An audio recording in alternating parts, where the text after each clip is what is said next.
Assalamualaikum warahmatullahi wabarakatuh. Perkenalkan, nama saya Nabila Ramadhani, kelas 10 IP 1. Saya akan mempresentasikan uh, Kesultanan Banten masuk ke tanah Jawa di Indonesia.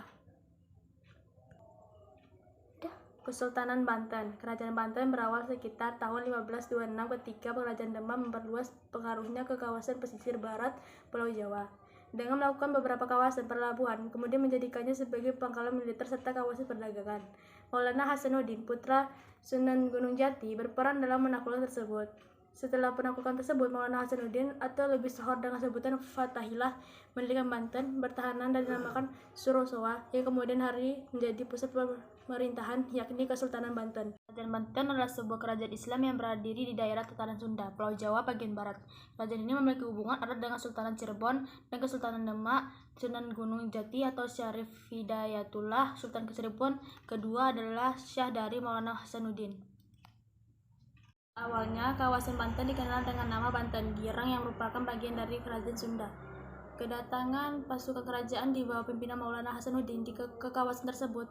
Selain itu, perluasan wilayah juga sekaligus penyebaran dakwah Islam. Kemudian dipicu oleh adanya kerjasama Sunda Portugis dalam bidang ekonomi dan politik. Hal ini dianggap dapat membahayakan kedudukan kerajaan Demak. Selepas kekalahan, mereka mengusir Portugis dari Malaka tahun 1513. Atas perintah Sultan Tenggoro, Fatahillah melakukan penyerangan dan menaklukkan pelabuhan Sunda ke Palapa sekitar tahun 1512. Dan waktu itu masih merupakan pelabuhan utama dari Kerajaan Sunda. Selain mulai membangun Banten Pertahanan di Banten, Fatahillah juga melanjutkan perluasan kekuasaan ke daerah penghasil lada di Lampung. Ia berperan dalam penyebaran Islam di kawasan tersebut. Selain itu, ia juga telah melakukan kontrak dagang dengan Raja Minangkabau atau Kerajaan Indrapura, Sultan Munawarah Syah, dan dianugerahi keris oleh raja tersebut. Seiring dengan kemunduran Demak, terutama setelah meninggalnya Sultan Trengganu, maka Banten melepaskan diri dan menjadi kerajaan yang mandiri. Pada 1570, Fatahillah wafat. Ia meninggalkan dua orang putra laki-laki, yakni Pangeran Yusuf dan Pangeran Arya. Pangeran Japara dinamakan Pangeran Japara karena sejak kecil dia sudah diikutkan pada bibinya atau Ratu Kalinyaman di Japara. Ia kemudian berkuasa di Japara menggantikan Ratu Kalinyamat, sedangkan Pangeran Yusuf menggantikan Fatahillah di Banten. Pangeran Yusuf melanjutkan usaha-usaha perluasan daerah yang sudah dilakukan ayahandanya tahun 1579. Daerah-daerah yang masih pada Pajajaran dilakukan untuk kepentingan ini. Pangeran Yusuf memerintahkan membangun kubu pertahanan. Pada tahun 1580, Pangeran Yusuf meninggal dan digantikan oleh putranya yang bernama Maulana Muhammad. Pada 1596, Maulana Muhammad melancarkan serangan ke Palembang. Pada waktu itu Palembang diperintahkan oleh Ki Ageng Gede Insuro pada tahun 1572 sampai 1627. Ki Gede Insuro adalah seorang penyiar agama Islam dari Surabaya dan perintis perkembangan pemerintahan kerajaan Islam di Palembang. Kala itu, kerajaan Palembang lebih setia kepada Mataram dan sekaligus merupakan dengan kerajaan Banten. Itulah sebab Maulana Muhammad melancarkan serangan ke Palembang. Kerajaan Palembang dapat dikepung dan hampir saja dapat ditaklukkan.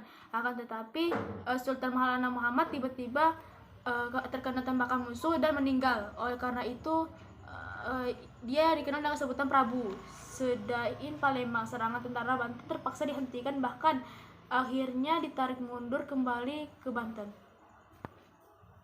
Pemerintahan dipegang oleh Sang Mangkubumi. Akan tetapi Mangkubumi berhasil disingkirkan oleh Pangeran Manggala.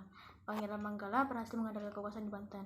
Baru setelah berhasil mengendalikan kekuasaan di Banten, Pangeran Abu Fakir dewasa dan Pangeran Manggala meninggal pada tahun 1674. Maka Banten secara penuh diperintah oleh Sultan Abu Fakir Mahmud Abdul Qadir. Pada tahun 1596, orang-orang Belanda datang di pelabuhan Banten untuk yang pertama kalinya. Terjadinya perkenalan pembicaraan dengan orang-orang pedagang Banten, tetapi dalam perkembangannya orang-orang Belanda bersikap angkuh dan sombong, bahkan mulai menimbulkan kekacauan di Banten. Karena itu orang-orang Banten menolak dan mengusir orang Belanda. Akhirnya orang-orang Belanda kembali ke negerinya. 2 tahun kemudian orang-orang Belanda datang lagi. Mereka menunjukkan sikap yang baik sehingga dapat berdagang di Banten dan Jayakarta. Sejak abad ke-17 Banten mencapai zaman keemasan daerahnya cukup luas. Setelah Sultan Abu Mufakir meninggal, ia digantikan oleh putranya yang bernama Abu Mali Ahmad. Setelah Abu Mali Ahmad, tampilan sultan yang terkenal yakni Sultan Abdul Fattah atau yang lebih dikenal dengan nama Sultan Ageng. Ia memerintah pada tahun 1651 sampai 1682. Pada masa pemerintahan Sultan Ageng Trigajaya, Banten terus mengalami kemajuan. Letak Banten yang strategis mempercepat perkembangan dan kemajuan ekonomi Banten. Kehidupan sosial budaya juga mengalami kemajuan. Masyarakat umum hidup dengan rambu-rambu budaya Islam. Secara politik, pemerintahan Banten juga semakin kuat. Perluasan wilayah kekuasaan terus dilakukan bahkan sampai ke daerah yang pernah dikuasai kerajaan Pajajaran. Namun ada sebagian masyarakat yang menyingkir di pedalaman Banten Selatan karena tidak mau memeluk agama Islam. Mereka tetap mempertahankan agama dan istiadat nenek moyang. Mereka dikenal dengan masyarakat Baduy. Mereka hidup di Giosir Dairi, di tanah yang disebut tanah Kenekes. Mereka menyebut dirinya orang-orang kejeroan. Dalam bidang kebudayaan, seni bangunan mengalami perkembangan. Beberapa jenis bangunan yang masih tersisa antara lain Masjid Agung Banten, bangunan keraton, dan gapura-gapura. Pada masa akhir pemerintahan Sultan Ageng Tirtayasa, timbul konflik di dalam istana. Sultan Ageng Tirtayasa yang berusaha menentang Fox kurang disetujui oleh Sultan Haji sebagai Raja Muda. Keretakan di dalam istana ini dimanfaatkan Fox dengan politik divide et impera. Fox membantu Sultan Haji untuk mengakhiri kekuasaan Sultan Ageng Tirtayasa. Berakhirnya kekuasaan Sultan Ageng Tirtayasa membuat semakin kuatnya kekuatan Fox di Banten. Raja-raja yang berkuasa dari